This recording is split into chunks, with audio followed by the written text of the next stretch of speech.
हूं कि आप बड़े होंगे,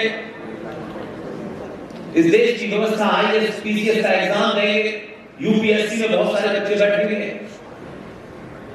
हर मां का, हर पिता का बड़ा ख्वाब होता है कि हमारा बेटा आईएएस बने। लेकिन आपने अगर मॉडर्न हिस्ट्री का पेपर लेकर के आईएएस बनने के बाद एग्जाम में बैठेंगे तो आपके सामने एक संकट आएगा। किताब में कुछ और लिखा है और ओरिजिनल सोर्स जो है वो कुछ और कहती है। तो आपको बेईमानी भारत में आईएएस और पीसीएस बनने से पहले सिखा दी जाती है कि सच को बोलो। सच बोलने से आईएएस नहीं बन पाओगे, ऐसी आईएएस फाड़ दी गई।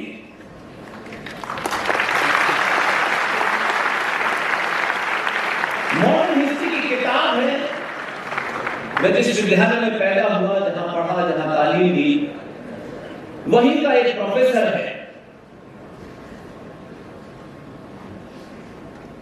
निहायती मक्कार।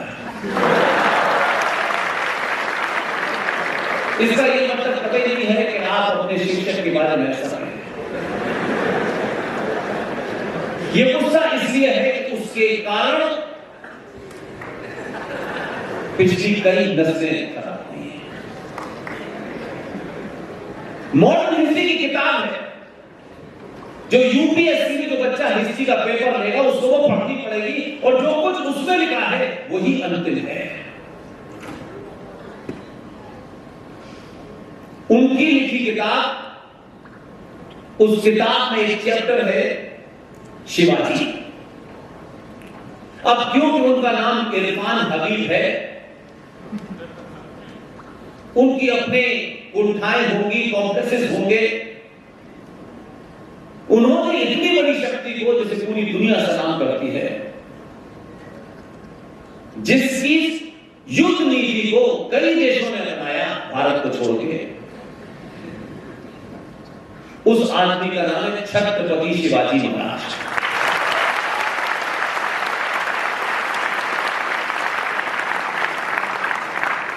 नस्लें किस तरीके से और फ्यूचर जनरेशन किस तरीके से मानसिक तौर पर कंफ्यूज होती है, गुलाम होती है, ये इसका जीता जागता उदाहरण है। कैसे उन एजेंडे को 1947 के बाद से भारत की शिक्षा नीति में डाला गया, और क्योंकि हमको बड़ों के सामने बोलना नहीं है, बड़ों से जिले बहस नहीं करना है, हमने सवाल नहीं पूछा और ये सिलसिला चलता रहा। और मॉडर्न हिस्ट्री की वो किताब जिसे प्रोफेसर इरफान हबीब ने लिखा है, उस किताब में चैप्टर है शिवाजी के ऊपर, उनके अपनी कुंठाएं होंगी, उनके अपने कॉम्प्लेक्सेस होंगे। उन्होंने किसका एजेंडा पूरा किया मैं नहीं जानना चाहता। उन्होंने शिवाजी के बारे में लिखा है, शिवाजी एक पहाड़ी चूहा था। अब इतने बड़े धावक अभिभावक यहां बैठे हैं, घरों में माता है, पिता है, बड़े भाई हैं। ये उनकी जिम्मेदारी थी कि भाई अगर स्कूल में ये पढ़ा भी दिया गया है कि मजबूरी है कि जिन मैंने बताया जो महान लोग कैसे कैसे काम करके नेता बनते हैं, फिर वो पॉलिसी बनाते हैं और उनकी पॉलिसी और उनके द्वारा तय की हुई किताबें पढ़ी जाती हैं और आपको वो पढ़ना मजबूरी है। लेकिन क्लास के बाद भी कभी उन सच बातों को नहीं बताया गया। अभी कुछ दिन पहले इसी सफर में साल भर पुरानी बात है, जिसे आप लोग देख सकते हैं। इरफान हबीब की किताब शायद आपके जीवन में अभी आई हो। महाराष्ट्र एजुकेशन बोर्ड ने, मुझे महाराष्ट्र आती नहीं, लेकिन ऐसी ही सभाओं में महाराष्ट्र के बहुत सारे शहरों में गया, मुझे एक बेटी ने मंच के ऊपर जब प्रोग्राम समाप्त हो गया तो वो बेचारी बड़ी परेशान थी, किसी तरह मेरे तक पहुंच गए। मैंने उसका हाथ पकड़ लिया, मैं इतना खुश हुआ उस दिन, सोचिए कि 8वीं 9वीं क्लास की बच्ची मंच पे आए, मुझे समझ नहीं आया कि क्या चाहती होगी बेचारी। उसने मुझे महाराष्ट्र स्टेट एजुकेशन बोर्ड द्वारा अधिकृत की गई सोशियोलॉजी की एक किताब दी और कहा कि अंकल इसका मैं आपको ट्रांसलेट कर देता हूं। मैंने ट्रांसलेट कर दिया। फिर मैंने कुछ बड़े लोगों से पूछा, वे ये क्या है? ताज्जुब करोगे, ये साल भर पुरानी बात है।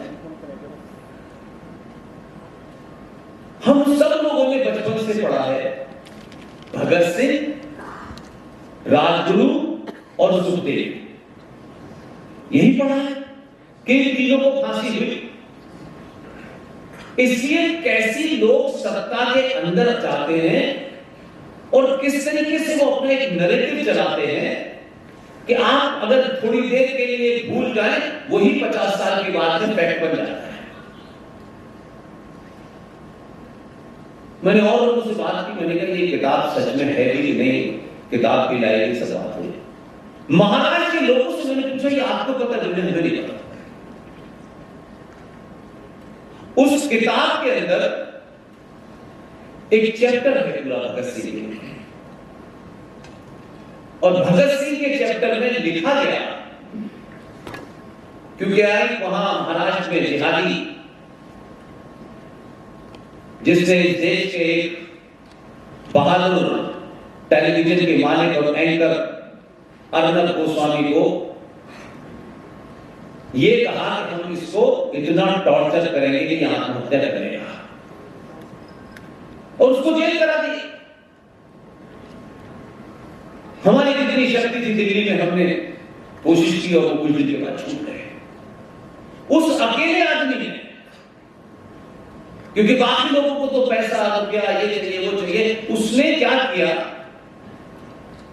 कि भगत सिंह वाला जो चैप्टर था उसमें एक जगह जाकर के लिखा है कि भगत सिंह, राजगुरु और कुर्बान अली को एक साथ फांसी दी थी। अब ये कुर्बान अली तीसरे कहां से वहां पैदा हो गए, लेकिन साल भर तक ये पढ़ाया जा रहा। किसी एक टीचर ने, किसी प्रिंसिपल ने, किसी समाज सुधारक ने, किसी ठेकेदार ने इसकी तरफ ध्यान नहीं दिया। वही बच्चा जो 8वीं क्लास में उसको पढ़ता, 20 साल के बाद अपने पिताजी के सामने जब बहस करता और पिताजी कहते बेटा ये तो गलत पढ़ा है, तो वो ये कहता जब आप मौजूद थे और मुझे ये पढ़ाया जा रहा था तब आप किस पार्टी के समर्थक थे बताए। करीब करीब महाराष्ट्र की हर सभा में मैंने एजेंडा बताया और ओपनली कहा, तो मैंने कहा वो जो लोग वहां बैठे हुए हैं, जिनका सुबह से लेकर शाम तक कहां से लूट होगी, कहां से घसोट होगी, कहां मिलावट होगी, सिर्फ इसके अलावा एजेंडा नहीं है। और मैंने कहा कि अगर ये नहीं हुआ तो ध्यान रखिएगा, मैं गली गली मोहल्ले मोहल्ले पहुंचूंगा। लेकिन मैं इसलिए कह रहा हूं ये बात कि आज के दौर में इंफॉर्मेशन को कोई रोक नहीं सकता है। 20-25 साल पहले ये होता था कि किसी ने कोई अच्छी बात भी की तो अखबार के 2 लाइन छपी, पूरी बात ही नहीं छपी। किसी टेलीविजन ने 30 सेकंड की बाइट दिखा दी, खत्म हो गया। आजकल तो यहां बोलते बोलते वायरल हो जाएगा और लोगों को पता चल जाएगा। महेश्वरी जी, मैंने जब दिल्ली में लोगों को बताया कि लोग बोले मुश्किल में तुम पहले कहां से पागल करने की चीजें लाते हो। हमने कहा पागल बनने की चीजों के लिए ही हम 2012 से पागल हुए हैं। 10 से 12 सभाओं में मैंने मुख्यमंत्री को और एजुकेशन मिनिस्टर को एड्रेस करते हुए कहा, इसके माध्यम से सोशल मीडिया की ताकत बताना चाहता हूं।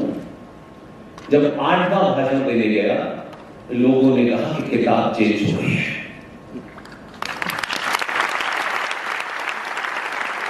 तो ऐसा नहीं था कि 40 साल पहले इरफान हबीब ने किताब लिख दी, वो आज भी चल रही है।